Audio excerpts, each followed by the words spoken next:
नमस्कार विद्यार्थी मित्रांनो, आजच्या टॉपिकमध्ये आपण पोर्तुगीजांसंदर्भाबद्दलची माहिती पाहणार आहोत।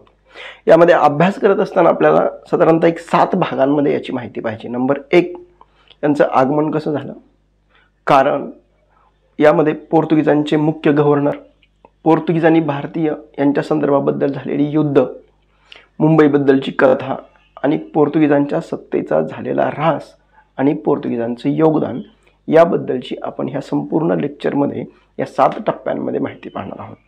विद्यार्थी मित्रांनो, इथे एक गोष्ट पहा की जसं आपण पहिल्या भागांमध्ये पाहिलं की जो 1453 मध्ये कॉन्स्टँटिनोपलचा पाडाव झाला आणि कॉन्स्टँटिनोपलचा पाडाव झाल्यानंतर तिथं अरबांनी वर्चस्व निर्माण केलं। कॉन्स्टँटिनोपलमधले काही युरोपियन म्हणजे तिथले जे लोक आहेत तर ते युरोपमध्ये गेले आणि युरोपमध्ये गेल्यानंतर खऱ्या अर्थाने मग हा जो भूमार्गाने जो व्यापार चालत होता, जसं आपण याच्या अगोदर पाहिलं की सिल्क रूट मार्गे म्हणजे चायना मार्गे हा एक मार्ग होता, दुसरा पर्शियाच्या आखातामधून हा दुसरा मार्ग होता आणि तिसरा होता तो म्हणजे होर्मुज या भागांमधून व्यापार चालत होता।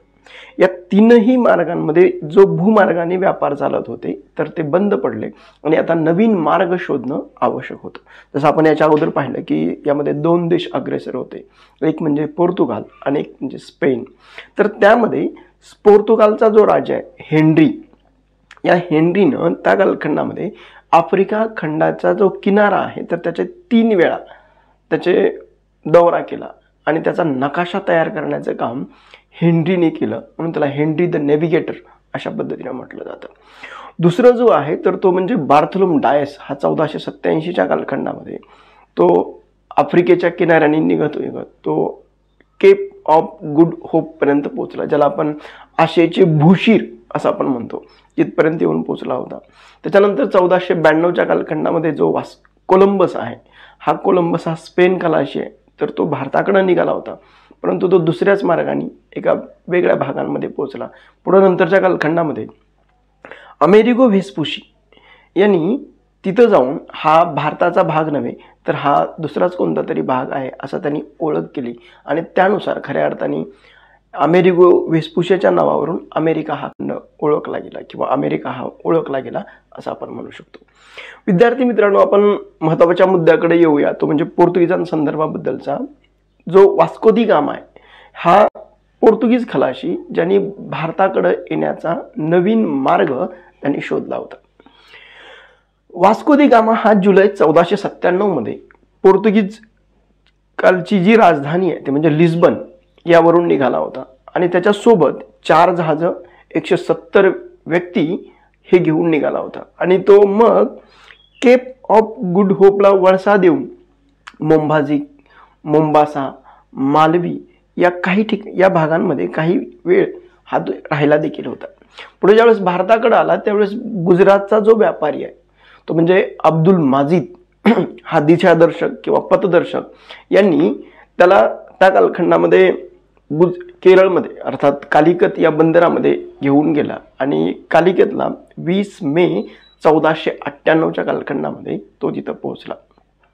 कालिकतचा राजा झामोरिन यांनी वास्को दी गामाचं स्वागत केलं आणि जसं की आपण बऱ्याच वेळा पुस्तकांमध्ये उल्लेख येतो की झामोरिननी स्वागत केलं, अर्थात झामोरिन हे काही राजाचं नाव नाही तर ती एक पदवी आहे, ते म्हणजे समुद्राचे राजे, हा एक भाग आपल्याला लक्षात ठेवायचा आहे।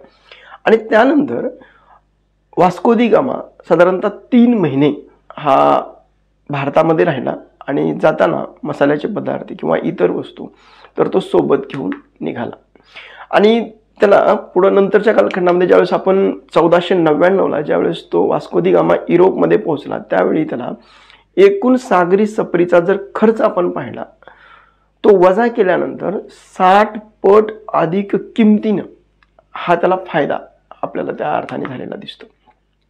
विद्यार्थी मित्रांनो, आपण ज्यावेळेस हे सर्व दुसरं जे कारण आहे तर ते म्हणजे हे कशा संदर्भाबद्दलचे आले, भारताकडे व्यापार करण्यासाठी आले होते, म्हणजे 2 कारणासाठी आले होते। एक म्हणजे कोणतं, ते म्हणजे आर्थिक कारण, जो 1453 मध्ये जो कॉन्स्टँटिनोपलचा पाडाव झालाय आणि पूर्वेकडे व्यापार करण्यासाठीचा मार्ग हा अवरुद्ध झाला, तर तो नवीन मार्ग शोधणं आणि त्यामध्ये व्यापारी नफा कशा पद्धतीने मिळवता येईल हा उद्देश होता, म्हणजे पहिलं कारण आर्थिक आहे.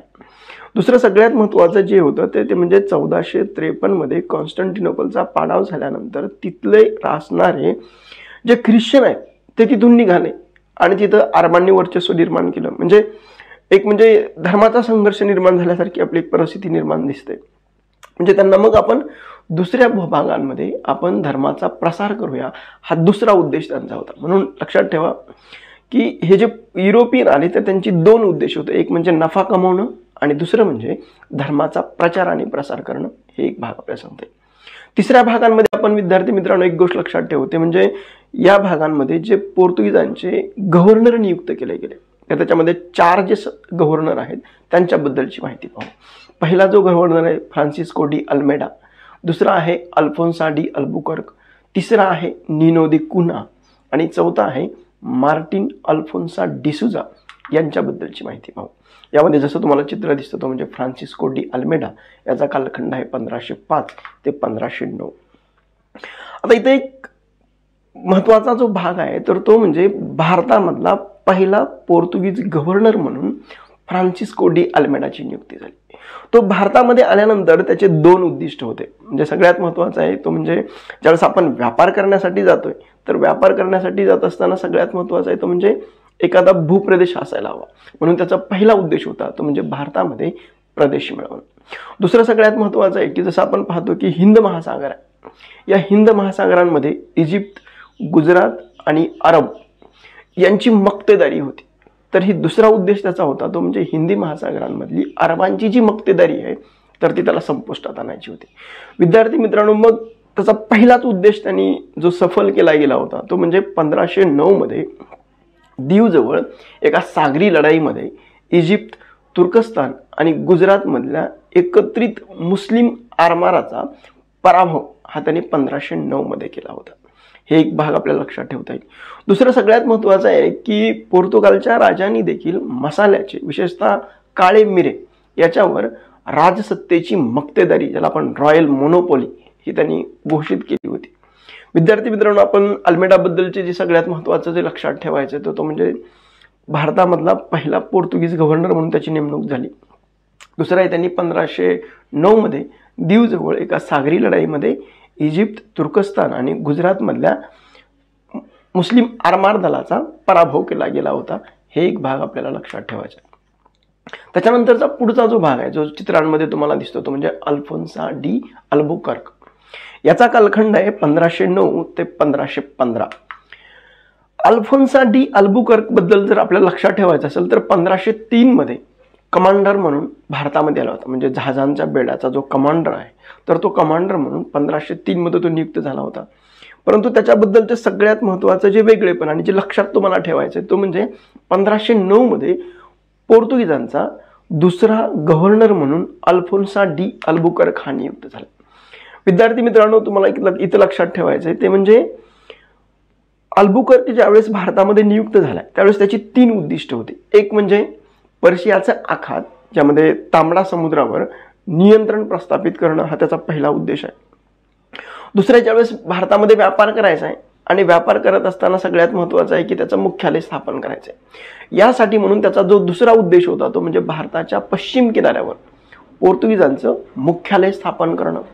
आणि सगळ्यात महत्त्वाचं होतं ते म्हणजे मलाया किंवा जावा, सुमात्रा, जी इंडोनेशियाची जी बेट आहे तर त्या ठिकाणी अरबांचा जो असणारा व्यापार आहे तर तो त्याला नष्ट करायचा होता. म्हणजे 3 उद्देश त्यांनी त्याच्या समोर ठेवलं होतं. म्हणजे पर्शियाचा आखात, म्हणजे तांबड्या समुद्रावर वर्चस्व प्राप्त करणं किंवा नियंत्रण प्राप्त करणं, पश्चिम किनाऱ्यावर पोर्तुगीजांचं मुख्यालय स्थापन करणं आणि मलाया आणि इंडोनेशियामध्ये अरबांचा व्यापार नष्ट करणं, हे 3 उद्देश त्याचे होते. त्याच्यामध्ये एक जर भाग बघितला गेला तर इतर युरोपियन स्पर्धकांमध्ये आपल्या व्यापारी मक्तेदारीचं संरक्षण करण्यासाठी त्यांनी चाचेगिरी केली. म्हणजे दुसऱ्यांची जहाजं लुटण्याचा प्रयत्न केला, अमानवी आणि कृत्य सुद्धा केली, म्हणजे मारून टाकण्याचं काम देखील त्यांनी त्या काळामध्ये केलं. म्हणजे पोर्तुगीजांची व्यापारी सत्ता पर्शियाच्या आखातातील होर्मुझ, गोवा आणि मलक्का या ठिकाणी स्थापन करण्याचा प्रयत्न केला. आपण पुढे पाहूया. जसं तुम्हाला 1510 मध्ये गोवा जिंकलं, 1511 मध्ये मलक्का जिंकलं आणि 1515 मध्ये हर्मुज जिंकलं, त्याबद्दलची माहिती पाहूया. विद्यार्थी मित्रांनो, तुम्हाला अल्बुकर्क बद्दल जो लक्षात ठेवायचे तर तो म्हणजे त्यांनी 9 फेब्रुवारी 1510 मध्ये विजापूरच्या आदिलशहाकडून गोवा हे जिंकून घेतलं गेलं होतं आणि त्या किनाऱ्यावरचा इतर प्रदेश देखील त्यांनी त्या काळामध्ये जिंकून घेतला होता. म्हणजे आपला त्यांनी व्यापार वाढवला होता. 1510 मध्ये त्यांनी गोवा, 1511 मध्ये मलक्का आणि 1515 मध्ये हर्मुज.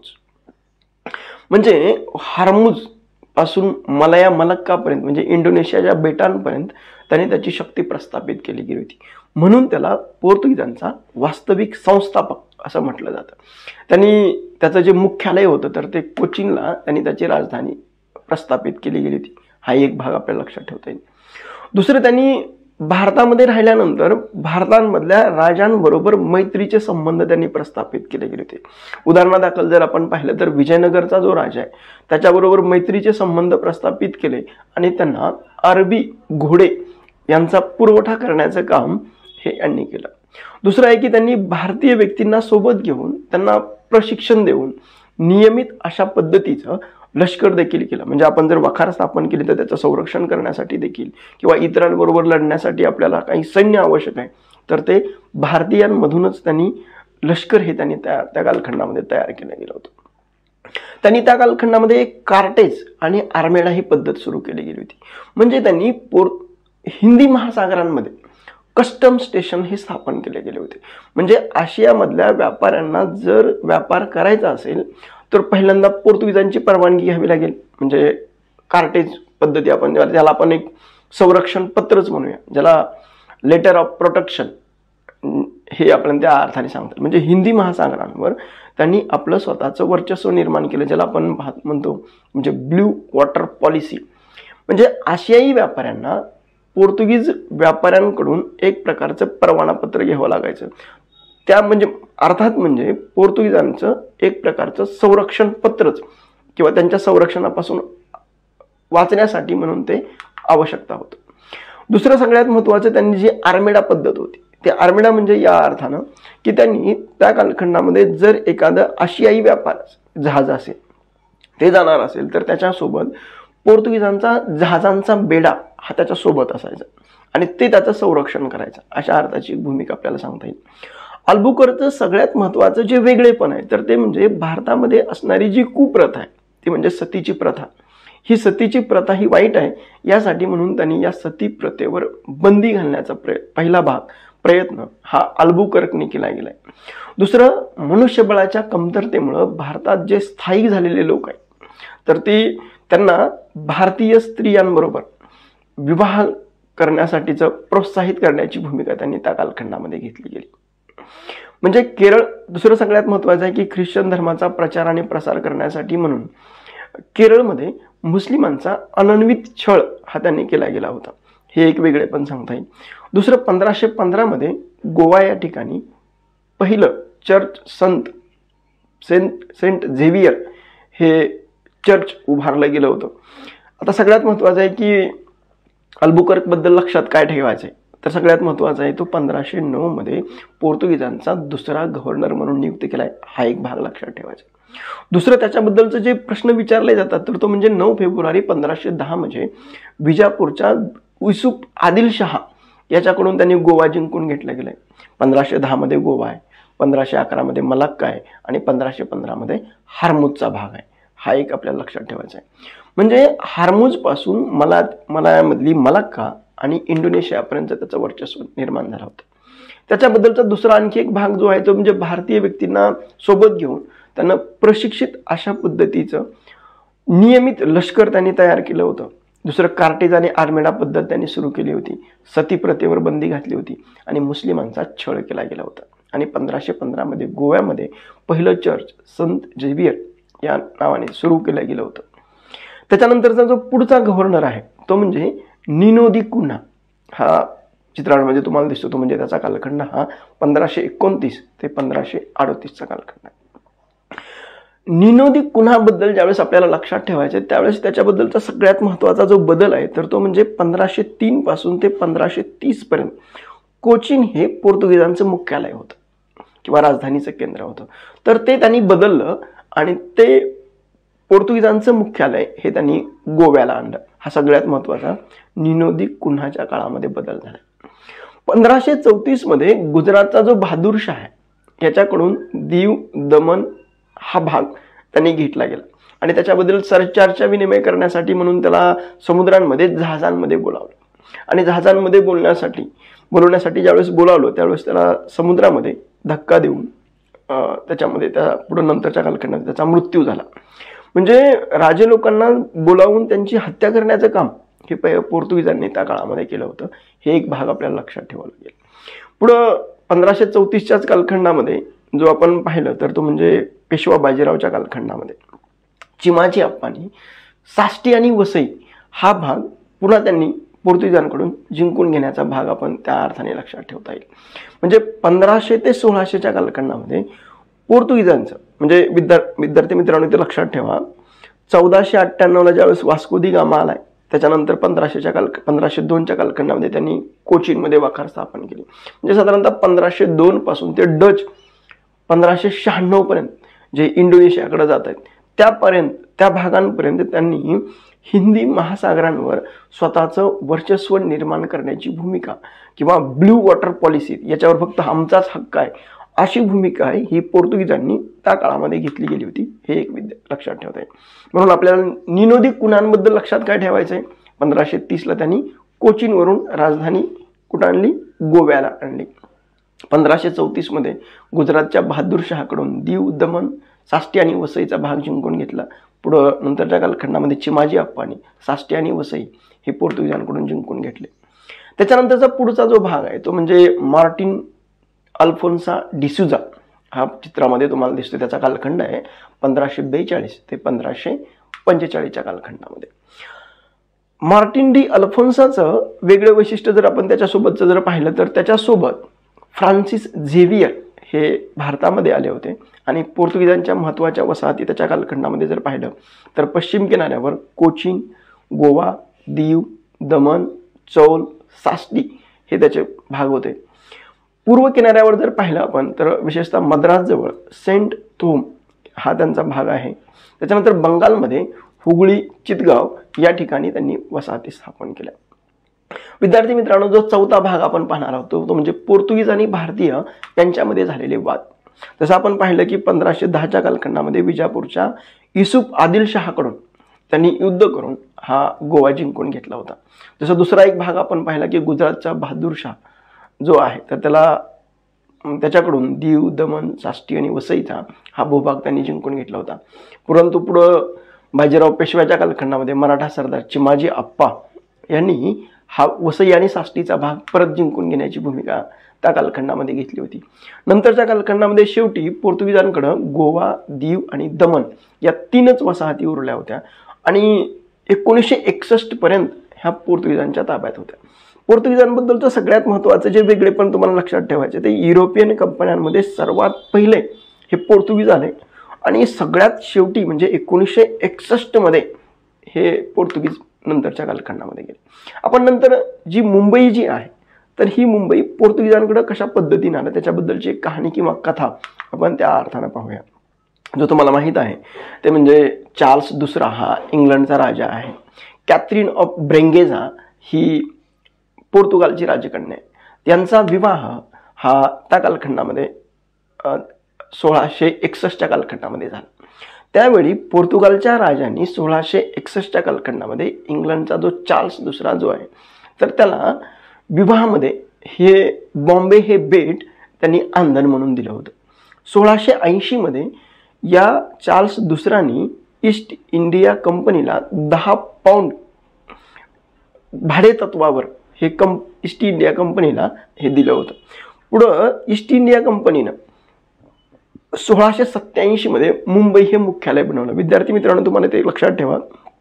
जसं आपण मागच्या तासाला पाहिलं की 1611 मध्ये पहिल्यांदा मसुलीपट्टणम या ठिकाणी वखार स्थापन केली होती. 1608 मध्ये त्यांनी पहिल्यांदा सुरतमध्ये वखार स्थापन करण्याचा प्रयत्न केला होता परंतु वखार स्थापन करता आली नाही. ती 1613 मध्ये सुरतमध्ये वखार स्थापन केली. 1613 पासून ते 1687 पर्यंत म्हणजे साधारणतः 88 पर्यंतचा जर भाग बघितला तर सुरत हे दक्षिणेकडचं मुख्यालय ईस्ट इंडिया कंपनीचं म्हणून होतं. पुढे 1687च्या कालखंडामध्ये ईस्ट इंडिया कंपनीचं मुख्यालय हे मुंबई हे बनलं गेलं. हे एक आपल्याला त्या अर्थाने सांगता येईल. विद्यार्थी मित्रांनो, आपण पुढचा जो भाग आहे तर तो म्हणजे पोर्तुगीज सत्तेचा ऱ्हास कशा पद्धतीने झाला त्याबद्दलची माहिती आपण पाहूया.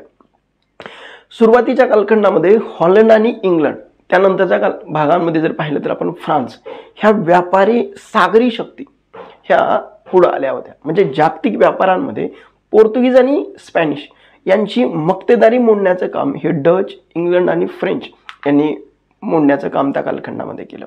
म्हणजे पोर्तुगीज हे या व्यापारी स्पर्धेमध्ये मागे पडले आणि त्यांनी आपल्या बऱ्याच वसाहती ह्या त्या कालखंडामध्ये गमावल्या होत्या. त्याचाच एक भाग जर आपण पाहिलं तर 1630च्या कालखंडामध्ये कासिम खान नावाच्या बंगालमधल्या सरदारांनी त्यांना हुगळीवरून त्यांची हकालपट्टी करण्याचं काम त्या कालखंडामध्ये केलं गेलं होतं. विद्यार्थी मित्रांनो, त्यांचा खऱ्या अर्थाने ऱ्हास होण्यासाठीचं महत्त्वाचं जे कारण त्या कालखंडामध्ये ठरलं ते म्हणजे पोर्तुगीजांनी भारतामध्ये कार्यक्षम अशा पद्धतीची प्रशासकीय व्यवस्था निर्माण केली गेली नाही. विद्यार्थी मित्रांनो, आपण तुलना जर आपण पाहिली, ईस्ट इंडिया कंपनी आहे आणि पोर्तुगीज आहे.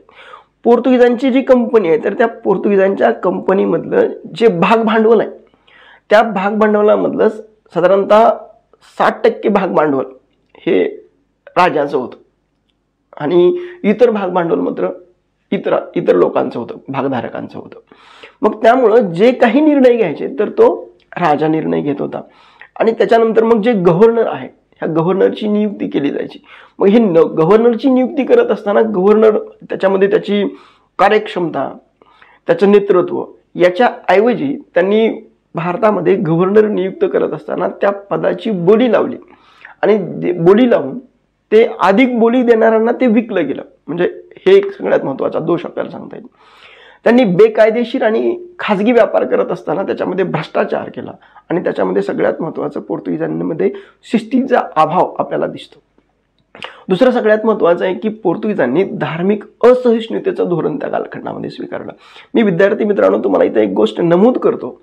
जसं आपण पाहतो की पोर्तुगीज आहेत, इंग्रज आहेत, डच आहेत, डॅनिश आहेत, फ्रेंच आहेत, ह्या सर्व कंपन्या भारतामध्ये आल्या आणि ह्या कंपन्या भारतामध्ये आल्यानंतर त्यांच्यासोबत त्यांच्या ख्रिश्चन मिशनऱ्या देखील सोबत आल्या होत्या. विद्यार्थी मित्रांनो, इथे एक गोष्ट लक्षात ठेवा की इंग्रज वगळता त्यांनी सर्व कंपन्यांनी या ख्रिश्चन मिशनऱ्यांना धर्म प्रसार करण्यासाठीचं सहाय्य केलं. इंग्रजांबद्दल तुम्ही पहा, इंग्रजांनी मात्र भारतीयांच्या धर्मामध्ये हस्तक्षेप न करण्याचं धोरण त्यांनी पहिल्यांदा स्वीकारलं गेलं होतं. जसं तुम्ही पाहतायत की 1813च्या कालखंडामधला जो चार्टर ॲक्ट आहे, या चार्टर ॲक्टमध्ये असं नमूद केलं गेलं होतं की ईस्ट इंडिया कंपनीनं ख्रिश्चन मिशनऱ्यांना भारतामध्ये धर्म प्रसार करण्यासाठी सहाय्य करावं. तेव्हा त्यांनी कुठं सहाय्य करण्याची भूमिका घेतली. पुढे 1833च्या कालखंडामध्ये ज्यावेळेस तुम्ही पाहताय त्यावेळेस 1833मध्ये या ख्रिश्चन मिशनऱ्यांना जगभरामध्ये धर्म प्रसार करण्यासाठीची मुभा असावी आणि त्याला ईस्ट इंडिया कंपनीनं सहाय्य करावं. म्हणजे ज्या ज्या भागांमध्ये ईस्ट इंडिया कंपनीच्या भाग आहे किंवा त्यांनी जो भाग त्या ठिकाणी व्यापार करतायत तर त्या ठिकाणी त्यांनी काय करावं की ख्रिश्चन मिशनऱ्यांना धर्म प्रसार करण्यासाठीची मुभा असावी आणि त्याला सहाय्य ईस्ट इंडिया कंपनीनं करावं. म्हणजे हा भाग आपल्याला लक्षात येतो. इथं अपवाद काय दिसतो की यांनी धार्मिक असहिष्णुतेचं धोरण त्यांनी त्या कालखंडामध्ये स्वीकारलं आणि तिथल्या मुस्लिमांचा छळ घडवून आणला. म्हणजे त्यामध्ये भारतीय राजे आणि लोकांचा देखील रोष हा या पोर्तुगीजांनी या ख्रिश्चन धर्माचा प्रचार आणि प्रसार केल्यामुळं त्यांचा खऱ्या अर्थाने रोष ओढवून घेतला होता.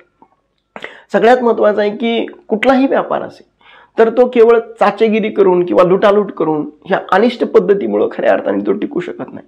एक प्रशासकीय भक्कम व्यवस्था जर निर्माण केली तर तो कदाचित टिकू शकतो. म्हणजे आपण जर पाहिलं तर इतर युरोपियन कंपन्या तर त्यांच्याबरोबर स्पर्धा करण्यामध्ये पोर्तुगीज हे काही अंशी अपयशी ठरले. त्याचं कारण असं की त्यांची मर्यादित लोकसंख्या आणि मागास अर्थव्यवस्था. उदाहरणार्थ जर आपण पाहिलं तर आपण असं गृहीत धरूया की एक साधारणतः मृत्यूचं जे प्रमाण आहे तर आपण पोर्तुगालमधून म्हणजे लिस्बनवरून जर एका नावेमध्ये जर 100 लोक बसले असतील असं गृहीत धरा तर ते भारतामध्ये येईपर्यंत त्याच्यामधले 40% लोक हे मृत्युमुखी पडत होते. म्हणून वसाहतींना मनुष्यबळ पुरवणं हे अशक्य झालं आणि भारताकडचा जो प्रवास आहे तर तो देखील धोक्याचा होता. या गर्दीमुळे साधारणतः 40% हे मृत्युमुखी पडत होते, हा एक आपल्याला भाग आपल्याला सांगता येईल. आणि भारताचा व्यापार हा पोर्तुगालच्या राजाची मक्तेदारी, जसं मी तुम्हाला सांगितलं की त्याचं भाग भांडवल अधिक आहे, तर म्हणून त्यांनीच खऱ्या अर्थाने काय केलं, त्यांनीच तो निर्णय घेत होता. म्हणून व्यापार सरकारी नियमावर आणि निर्णयावर अवलंबून होता. आणि पुढे नंतरच्या कालखंडामध्ये ज्यावेळेस आपण पाहतो त्यावेळेस म्हणजे ब्राझीलचा शोध लागल्यानंतर पोर्तुगीजांनी भारतावरचं लक्ष हे कमी केलं आणि ते ब्राझीलकडे वळवलं गेलं. आपण विद्यार्थी मित्रांनो इथे एक भाग पाहूया, तो म्हणजे पोर्तुगीजांचं भारतावरील झालेले परिणाम नेमके काय आहेत, तर त्याबद्दलची माहिती पाहू. विद्यार्थी मित्रांनो तुम्हाला इथे एक गोष्ट लक्षात ठेवायची की तंबाखू जी आहे तर ती पोर्तुगीजांनी आणली. लाल तिखट म्हणजे आपण लाल मिरच्याची जी शेती आहे तर ते करण्याचं ज्ञान जे आहे तर ते पोर्तुगीजांनी दिलं. खरं तर 1502 मध्ये बटाट्याचा शोध हा डचांनी लावला, पण भारतामध्ये मात्र बटाटे जे आहे तर ते पोर्तुगीजांनी आणले. त्याच्यानंतर मका जी आहे तर ती देखील पोर्तुगीजांनी आणली. त्याच्यानंतर पपई देखील पोर्तुगीजांनी आणली. त्यामध्ये पुढे ज्यावेळेस आपण पाहतो त्यावेळेस काजू असेल, संत्री, अननस, शेंगदाणे हे पोर्तुगीजांनी भारतामध्ये आणले. हे एक भाग आपल्याला लक्षात ठेवता येईल. आणि भारतामधली जहाजबांधणी उद्योग देखील या पोर्तुगीजांमुळे खऱ्या अर्थाने धोक्यात आला होता, हे एक आपल्याला सांगता येईल. विद्यार्थी मित्रांनो पोर्तुगीजांबद्दलचं सगळ्यात महत्त्वाचं जे वेगळेपण आहे तर ते म्हणजे 1556 मध्ये भारतामध्ये गोवा या ठिकाणी पहिली प्रिंटिंग प्रेस भारतामध्ये आणली. आता पूर्वीच्या कालखंडामध्ये जर आपण पाहिलं तर पुस्तकं ही हाताने लिहिली जात होती किंवा ठप्प्या पद्धतीने लिहिली जायची, अशा एक पाहिजे. पण प्रिंटिंग प्रेस आल्यामुळं खऱ्या अर्थाने परिवर्तन हे आपल्याला त्या अर्थानं झालेलं दिसतं. पुढं 1556च्या कालखंडामध्ये औषधी वनस्पतीवरील पहिलं युरोपियन पुस्तक द गार्सिया द ओर्ता या पोर्तुगीज लेखकांनी लिहिलं गेलं होतं. आणि पोर्तुगीजांनी भारताच्या पश्चिम आणि पूर्व किनाऱ्यावर कॅथॉलिक धर्माचा प्रचार आणि प्रसार करण्याचं काम हे त्या कालखंडामध्ये केलं होतं. विद्यार्थी मित्रांनो आपण ह्या सर्व भागांमध्ये पोर्तुगीजांचं आगमन आपण पाहिलं, त्याच्यानंतर त्यांचे कारण, पोर्तुगीजांचे गव्हर्नर्स आणि पोर्तुगीजांचं भारतीयांबरोबर झालेलं युद्ध, मुंबईची कहाणी, पोर्तुगीजांचा ऱ्हास आणि पोर्तुगीजांचं योगदान याबद्दलची माहिती आपण या संपूर्ण लेक्चरमध्ये पाहिलेली आहे. विद्यार्थी मित्रांनो तुम्हाला जर हे लेक्चर आवडलं तर तुम्ही लाईक करा, शेअर करा आणि सबस्क्राईब करायला विसरू नका. थँक्यू.